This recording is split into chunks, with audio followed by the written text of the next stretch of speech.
Assalamualaikum and good morning to everyone. I'm Dr. Ruby. Let's continue for the next topic. For today's topic is napkins.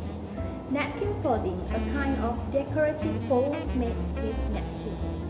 It can be done as an art or a hobby. Folding folds are most often found as a table decorations in luxury restaurants.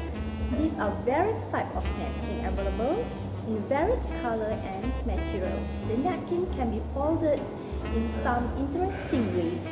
Folding napkin can attract the guests. These are some examples of different kinds of napkin folding. The first is rosebud. Second is towel napkin folding. The third is crown napkin folding, followed by lily napkin folding. The next is pyramid napkin folding, and the last one is bird of paradise. Okay, this one specialty of types of napkin folding. Alright, for the next I will show you the step by step making a folding napkin. Bye!